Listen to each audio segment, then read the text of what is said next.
Kama vile ambavyo tulivyokuambia kwamba tuko wilaya ya Kilombero na mkoa wa Morogoro, na tumepata bahati pia ya kupiga story na miongoni mwa watu ambao wanapatikana katika mkoa huu wa Morogoro. Umeona bwana, yeye mwenyewe ambaye atajitambulisha kwa majina yake, na tutakuwa tuna mazungumzo ambayo ya muda mfupi ambayo yanaelezea mustakabali wa maisha ya Morogoro na maisha binafsi ya kwake mwenyewe na vile ambavyo alivyozaliwa na hali halisi ya mkoa wa Morogoro jinsi ambavyo anavyoiona. Karibu kaka.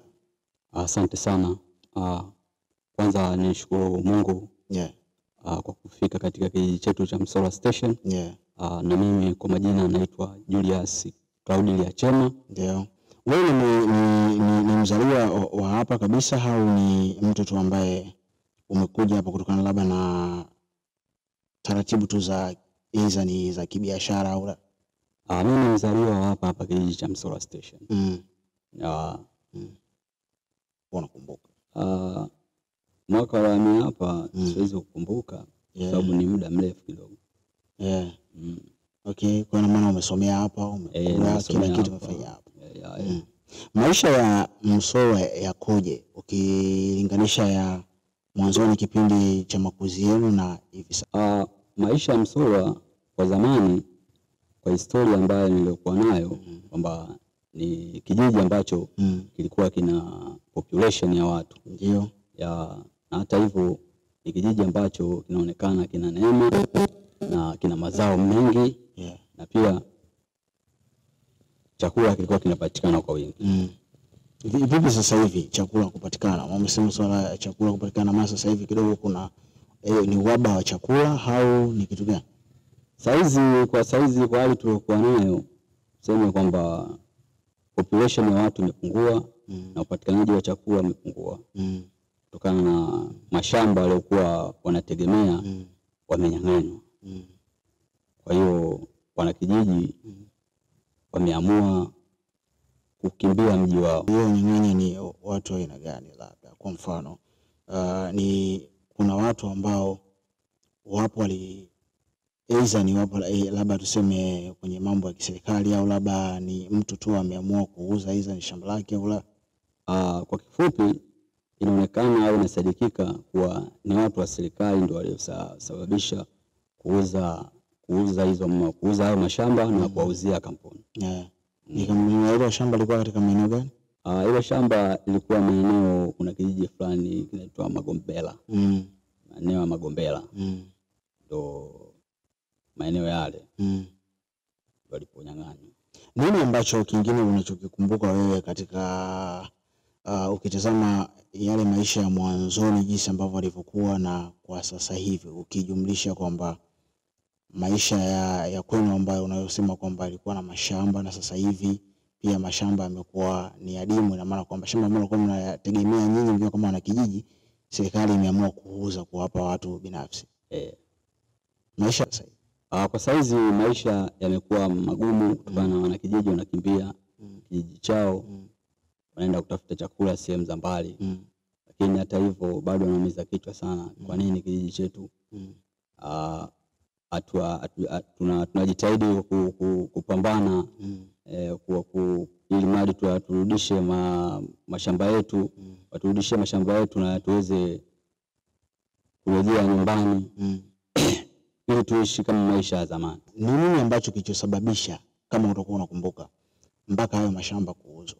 Na pia nyinyi mkiwa kama wana kijiji mlifanya juhudi gani kuhakikisha kwamba kujua sababu ya kuuza mashamba yenu, na huenda labda mlishawahi kupata chochote kitu labda kutokana na hayo mashamba ambayo yaliuzwa? Kwa kifupi hatujanufaika na kitu chochote kile. Kwa nini? Ila isipokuwa wazee walijitahidi kuandika barua na kutoa malalamiko kwa ngazi za juu, lakini inaonekana msaada hafifu.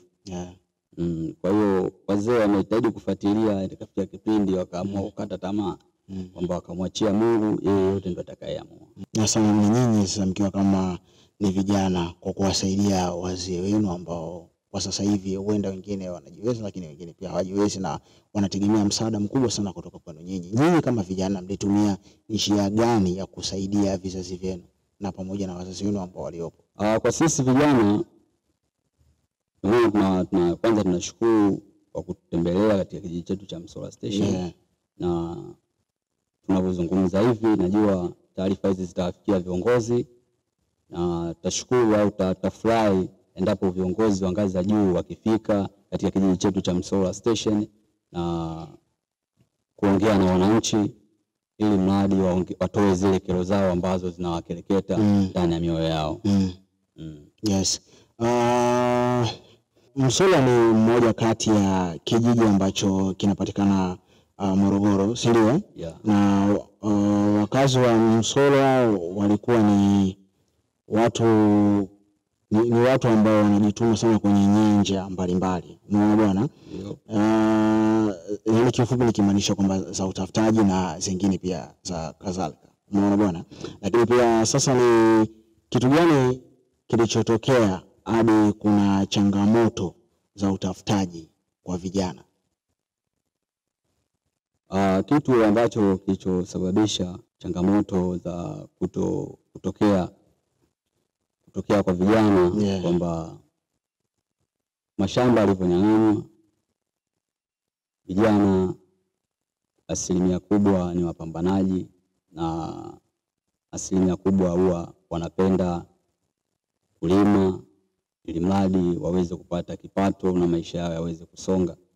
Ila waliponyang'anywa mashamba imekuwa changamoto kubwa sana. Kijiji kinakereka, kila mtu anaumia moyo, na watafurahi sana endapo wakirudishiwa mashamba yao. Na nahisi wakirudishiwa mashamba yao, basi hapo itakuwa amani imerudi katika kijiji. Kwa mujibu wa maelezo yako, inaonyesha kuwa Msola mnaamini sana kwenye kilimo na maisha yenu yalikuwa kwenye kilimo 100%. Sasa hii ina ukweli kiasi gani? Msola? Msola tunaamini sana kilimo. Na pia kuna baadhi ya sehemu za makampuni mbalimbali huwa tunajitahidi, kama hapo Nyerere saizi ilikuwa Selous Game Reserve. Kwa hiyo saizi imekuwa Nyerere National Park. Kulikuwa na kampuni za uindishaji. Kwa hiyo vijana walikuwa wanachukuliwa na kupelekwa polini, wanafanya kazi, wanarudi, wanajitahidi kununua hata viwanja na kujenga nyumba. Hizo shughuli mpaka sasa hivi zimefikia wapi? Na maana zimekwama au bado zinaendelea tena? Ila sasa ikasitishwa. Kwa nini? Ilipositishwa wakampuni hawahudhurii kuingia polini. Na mlishawahi kuuliza ni kwa nini ambacho kilichofanyisha wakastopisha hiyo kitu? Hapo hatuwezi kujua. Kwa nini? Sababu wamebadilisha. Wametoa Selous Game Reserve, wameongeza TANAPA. Kwa hiyo saizi limekuwa poli la upigaji picha. Malalamiko yenu labda huenda sehemu gani na sehemu gani kuhusiana na vitu ambavyo nyinyi vinawatatiza kwenye kijiji chenu? Kero zetu sisi ni nyingi sana, kwa sababu kuna viongozi wa serikali. Inawezekana labda wakawa wanapeleka taarifa, lakini taarifa zinakuwa zinapuuziwa. Sasa hii inaonyesha kuwa kwamba hata sisi taarifa pale ambapo mnapopeleka hizo ni malalamiko yenu katika uongozi wa serikali, serikali inafanya mchakato huenda labda kuule kwamba waacheni tu, si ndio? Yaani kuna upuuzaji fulani, kwamba yaani kuna dharau fulani, kwamba maana kile ambacho mnachokipeleka nyinyi kama nikiwa ni malalamiko kuwa hakitekelezwi, hakitekelezwi ambavyo nyinyi mlivyopeleka. Na hata kama kuna kazi zinatokea kwamba inaonekana kuna ubaguzi, kama nilivyokuambia, kwamba wanachaguliwa watu special, kwamba fulani na fulani mtakiwa muingie sehemu fulani mkapambana, wanaenda wanafanya kazi. Lakini sisi wengine ambao Simba inaonekana tunaonelewa. Watu ambao umeniambia kwamba wamekimbia nyumba zao, wana maana wamehama kijiji ba kwenda katika kijiji kingine, umeona bwana. Nyinyi mkiwa kama pia ni wana kijiji, sababu ni hii ya mashamba au kuna sababu nyingine ambayo ilifanyisha mpaka wao kuondoka kwenda katika maeneo mengine? Mashamba nayo yamesababisha kwa watu kukimbia kwa kijiji chao kutokana na ugumu wa utafutaji wa pesa umekuwa mgumu sana. Na hata hivyo inaonyesha kuwa kwamba una imani, kuna baadhi ya watu bado wana imani za kishirikina, wameziweka mbele sana, wanategemea imani za kishirikina ndio asongeshe maisha yao. Lakini watu wengine wanyonge imani hiyo hatuna, kwamba tujitahidi kufungua hata biashara, kuuza chipsi. Kama mimi kwa mfano nilifungua biashara ya kuuza chipsi. Niliuza, wateja wakawa wanakuja kwa wingi sana mwanzoni, lakini kafikia mwisho wa siku ikakata tu ile hali. Nini shida? Akijulikana nini tatizo. Jitahidi kuuza hivyo hivyo, jitahidi kuuza, lakini nafikia kipindi mtu unakosa nguvu ya kufanya kazi, unaamua kuacha biashara. Kwa hiyo ni kero naye moja hapo inatusumbua katika kijiji cha Msola Station, kwamba kuna watu bado na imani za kishirikina wanaziendekeza sana kuendesha maisha yao. Moja utaniweka sawa katika hili. Moja kati ya story ambayo nilishaisikia katika hichi kijiji chenu. Zamani kilikuwa kina neema ya mazao. Ndio. Maisha yalikuwa ni mazuri tofauti na sasa. Zilikuwa mvua zinanyesha hizo ni kwa wakati au la, lakini kuna story ambayo nilishawahi kuisikia. Kulikuwa kuna mvua au ni wingi wa mazao, kuna watu baadhi ya wanakijiji walishawahi kama ili ni kulalamika fulani kwamba kwa kile ambacho wanachokipata kwao imekuwa kama ni tuseme ni kero au la. Kuna mtu alishawahi kuongea na mizimu kuhusiana na hilo swala, ndio ikapelekea hii hali yote ambayo inayotokea katika kijiji chetu. Hiyo ni ukweli. Hiyo nayo ni ukweli. Na mvua zilikuwa nyingi hapo awali. Wazee wakaomba wapunguziwe mvua. Sasa walipoomba vile kupunguziwa mvua, ikawa kama laana ambayo wamepewa katika hiki kijiji. Mpaka sasa jua linakuwa kali, unga inanyauka, watu wanakuwa waelewani, vurugu mtindo mmoja. Watu ambao waliomba kupunguziwa huo mvua, mpaka sasa hivi wengine wako hai, wengine washafariki. Siwezi kujua kwamba bado wapo hai au wengine wameshafariki. Na wewe mkipata bahati ya kukaa hizo na watu wazima, uwaga sometime mnaweza mkakaa mkaongea nao na kuwaomba kwamba waende labda katika hiyo mizimu, kuangalia na namna gani ambao wanaweza kufanya tena labda mambo kidogo at least yakaachia, kama mnaamini kwamba hili tatizo limetokea kutokana na hiyo mizimu, labda kuongea nao kutokana na hii hali ambayo inaendelea sasa, ilikuwa inaendelea mwanzoni mpaka hali ikawa sasa hivi. Na kwa nini msiongea na wazee wenu kutoka hapa waende wakaongea na hiyo mizimu, kuangalia ni namna gani ambavyo na wanaweza wakasaidiwa na hiyo mizimu? Wazee walikuwa ni watu ambao tuelekeza jambo kuhusu jambo hilo, inaonekana yani hajapatikana mtu ambaye analeta msimamo kwamba kuhamasisha watu kwamba jamani tufanye hivi na hivi na hivi. Kwamba kuna mtu anaweza ukasema kwamba wazee hivi kuna 1 2 3 hivi na hivi jamani, twendeni sehemu fulani tukaombe mizimu ili mradi tuweze kusamehewa dhambi zetu, au tuweze kurudishiwa mashamba yetu, au neema irudi katika kijiji chetu.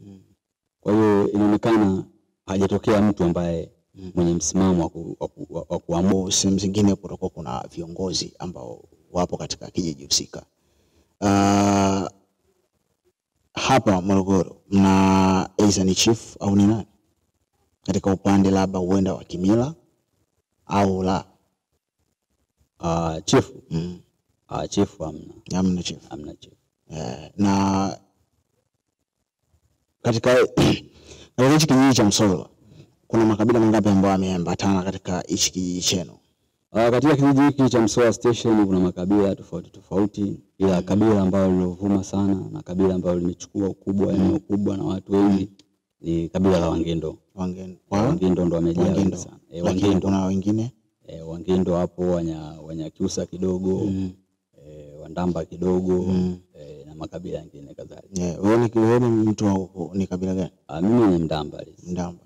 Unaweza kuongea Kindamba? Sijakulia Ndambani, na siwezi kuongea Kindamba. Kitu gani ambacho pia unajivunia sana sana ukiwa katika kijiji chako ukitoa vitu vingine? Kitu ambacho najivunia kwamba ni kijana ambaye najiamini na ni kijana ambaye mstaarabu na ni kijana ambaye napendwa na kila mtu, lakini kuna baadhi tu ya watu wanapinga wanapinga kile ambacho ninachokifanya. Una lipi la kuambia huenda viongozi wako wa serikali ambao wanakuangalia sasa hivi kupitia Kolila Media kwa hii hali ambayo inaendelea katika kijiji chenu cha Msolwa? Kwa mimi nilikuwa namuomba mama yetu Samia Suluhu Hassan aweze kuingia katika kijiji cha Msolwa Station, aje asikilize kero za wananchi, wanataka nini na wana shida gani. Na hisi yeye ndo atakuwa msaada mkubwa sana katika kijiji chetu cha Msolwa Station. Na akija yeye akikaa na wazee akizungumza, na hisi inaweza kupatikana amani. Yote ambayo tunapiga story hapa katika kijiji hichi cha Msolwa Station, mkoa wa Morogoro, wilaya ya Kilombero, mnaona bwana, yanapatikana katika YouTube channel yetu ambayo tunasema kama Kolila Media. Ukifika pale search tu utaipata exclusive interview na matukio yote ambayo yanatokea hapa Morogoro. Hii ni safari ndefu kutoka Dar es Salaam mpaka hapa Morogoro, na sio kama tumeishia hapa. Tutaendelea zaidi na zaidi yale mazuri kukusanyia na kukuletea hapa. Hii ni mwanzo, lakini pia itakuwa na kati na mwisho. Mimi naitwa Pino Bams, nikiambatana na jopo ambalo nimekuja nalo hapa Morogoro. Behind the camera yuko ndugu yangu wa damu kabisa Maulidi Mashaka aka Mr. K, lakini pia niko na Hamisi Yahaya aka Savana. Lightman Mufti, umetisha vizuri kabisa. Bwana ndugu yangu, kile ambacho unaweza kutuaga nacho kwa sasa hivi na kuelekea huko ambapo tunapokwenda kukusanya matukio mengine zaidi, una kipi ambacho cha kumalizia? Kuna wimbo ambao nimeutunga wa kijiji kwamba nataka niwaimbie kidogo. Haina shida, karibu. Kijiji chetu wacha Msolwa, kijiji chetu kwa nini kienda pesa kwenye kutafuta mali, lakini najikuta narudishwa Msolwa. Msolwa kuna nini? Msolwa kuna nini? Ukisimba nini za kichwa, ngao soko nini za kichwa. We kama kuna mtu amekifunga kijiji, basi ajitokeze. Tumchinje kondoo, tumchinje mbuzi, we akitaka ng'ombe atapewa. Ukisimba na watoto watazaa wamekuja leo, mama turuke nao, tucheze nao, turuke nao, tucheze nao, mama wote sisi ni wamoja. Asante sana. Shukrani sana, na hicho ni kionjo ambacho tunakuacha nacho ukiwa kama mpenzi mtazamaji wa Kolila Media. I see you next time, tutakuletea kile ambacho kicho kizuri hapa kupitia Kolila Media. Mimi ni Pino Bams, bye bye for now.